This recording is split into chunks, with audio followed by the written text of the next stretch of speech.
Olá pessoal, tudo bem? Essa semana a gente está lendo aí uma porção que se chama Vayera, né? E Vayera significa e ele apareceu. Por quê?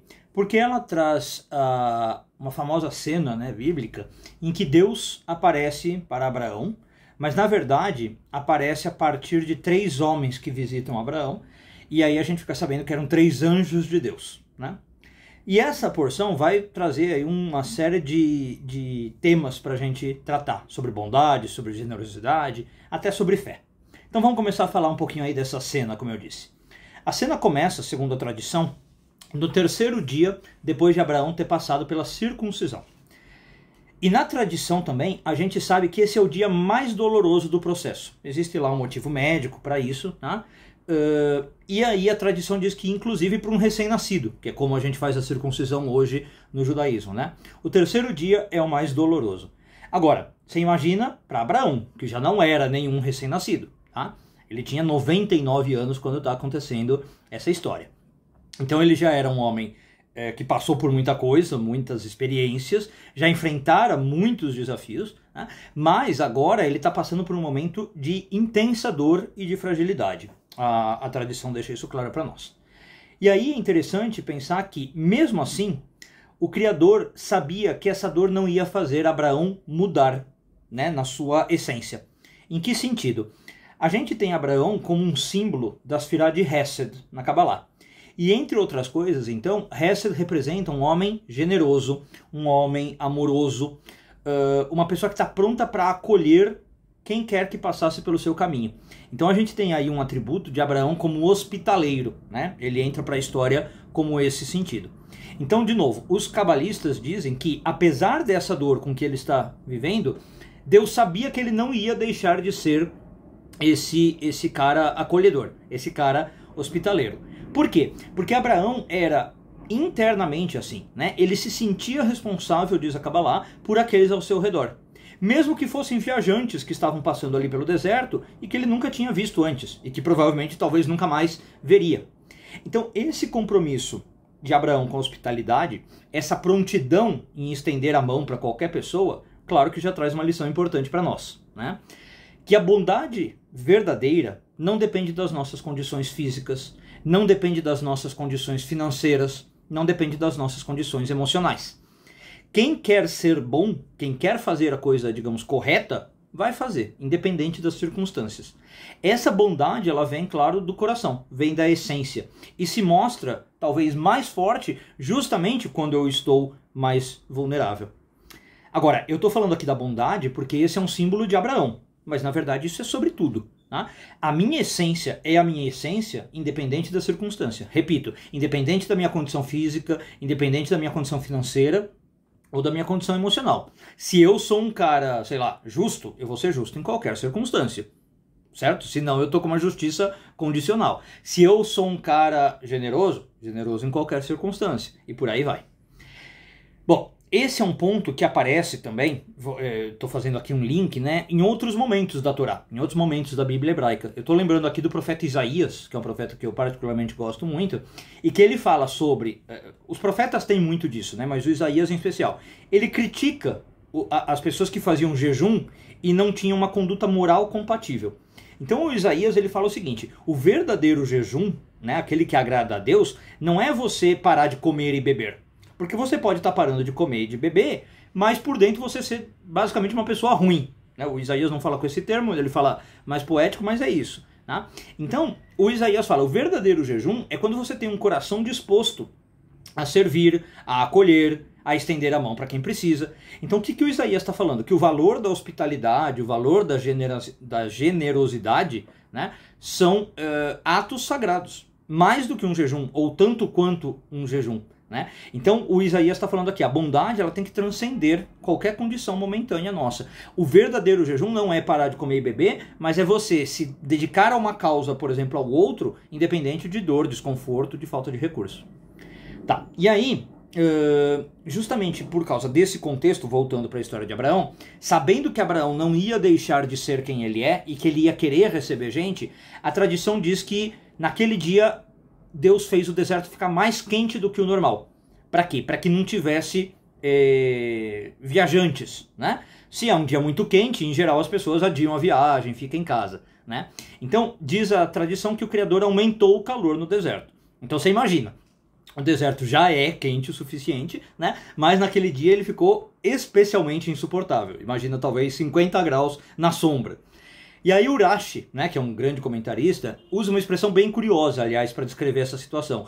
Ele fala que Deus tirou o sol do seu bolso, não do seu de Deus, do bolso do sol. Como se o sol, mesmo quando brilhasse aqui na Terra, ele está guardado num invólucro. E naquele dia ele estava sem esse invólucro. Tá? Então, tem muitos estudiosos que ficam confusos com essa frase, tentando entender, né, o que seria esse bolso do sol. Mas, independente do que significa exatamente, a gente está vendo aqui uma simbologia profunda. O bolso do sol representa um aspecto de controle e de contenção do Criador. Como eu falei, mesmo o sol, que é extremamente brilhante, ele brilha de uma maneira mais contida do que ele poderia. E Deus pode, se ele quiser, fazer esse sol brilhar muito mais, sem essa contenção. Tá? Então, quando Deus tira o sol do bolso, é como se ele estivesse liberando uma intensidade que, em geral, não está acessível, que normalmente estaria guardada. Tá? Então, aqui a gente teria também uma lição sobre, claro, a capacidade do Criador de coordenar o mundo, só que mais do que coordenar o mundo, de moldar as circunstâncias do nosso mundo conforme a necessidade humana. Então aqui a gente vê que nesse caso, Deus pode intensificar ou suavizar as condições conforme a necessidade. É um conceito muito interessante de pensar, né? Que a vida é moldável. A vida é moldável porque Deus a molda. Então no caso de que ele queria que Abraão descansasse e não ficasse preocupado recebendo o visitante, ele intensifica o sol. Tá? Bom, agora, mais interessante talvez, a história conta que mesmo assim, Abraão não mudou. Abraão estava ainda sentado na porta da tenda querendo receber visitante. Então, soma-se a dor dele, o calor que a gente está falando, e ainda assim ele queria receber visitantes. Então, a gente vê aqui um teste de perseverança, quase, né? Um teste não, uma demonstração de perseverança. Uma disposição em continuar servindo ao próximo, como eu falei, mesmo quando tudo parece difícil. Ele está com calor, ele está com desconforto, e mesmo assim ele quer receber gente. Então, é claro que aqui a gente tem símbolos das dificuldades que nós enfrentamos na vida. E Abraão começa a entrar como exemplo de que a gente também pode superar nossos próprios limites. Tá?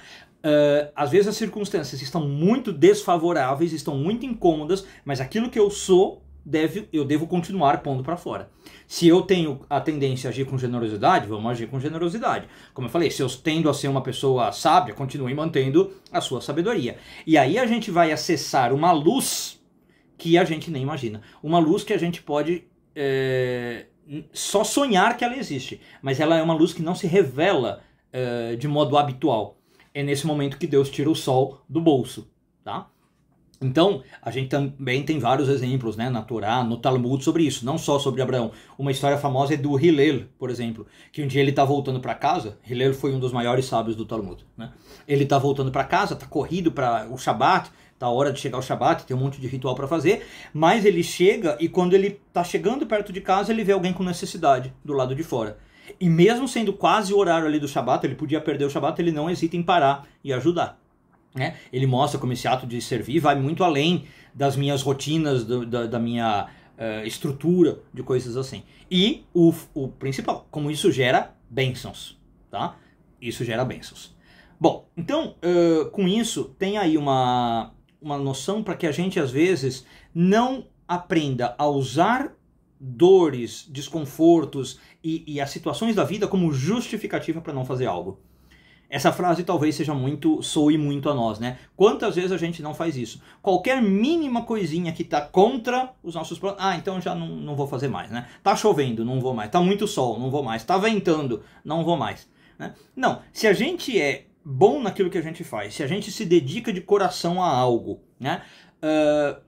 Meio que esquece as circunstâncias. Vai e faz aquilo independente. E o mais legal que eu tô achando dessa lição, espero que esteja ficando claro, é que o universo acaba se alinhando para trazer aquilo que eu busco. Né? Então, se Abraão queria tanto receber visitantes, vai acabar vindo 3 homens, né? Que a gente descobre depois que são anjos. Né? Então, mesmo quando tem as circunstâncias adversas e eu quero ser o que eu sou, eu consigo o que eu quero. Essa é a ideia. Em termos mais cabalísticos, a gente diria que quanto mais a gente se alinha com o que eu sou, com o meu propósito, com a minha missão, mais a minha vida vai ficando em harmonia, né? Aquelas circunstâncias que eram inóspitas e me fariam não ter um visitante, elas somem. Os visitantes aparecem mesmo assim. Então, nesse fim da história, a tradição diz que Deus, vendo como Abraão ainda assim queria receber visitantes, em honra a Abraão, por amor a Abraão, ele fala, tá bom, eu vou mandar então visitantes. Não vou fazer os homens saírem, porque também eu já fiz o sol tá a 50 graus e seria desumano, mas eu vou mandar 3 anjos para Abraão. Tá? Então, Abraão consegue ser esse símbolo de pessoa que molda a vida ao seu, a sua essência. Não por maneira mágica, né? Não forçando a coisa, mas por ser fiel ao que ele acredita. Porque ele vive com compaixão e vive com propósito. Né? Então, aqui a gente vê como o nosso eu, quando está bem alinhado, pode ser uma verdadeira força transformadora. Ela tem o poder de mudar a vida, não só a minha, mas a dos outros, tá? Então, principalmente porque eu estou dedicado aos outros e atrair bênçãos para a minha vida. Aí a gente chega, como eu falei, num outro nível de revelação de luz, representado por esse sol, né, transformador. E espero que a gente possa, claro, implementar esses valores na nossa vida. Uma boa semana a todos, Shavua Tov e tudo de bom.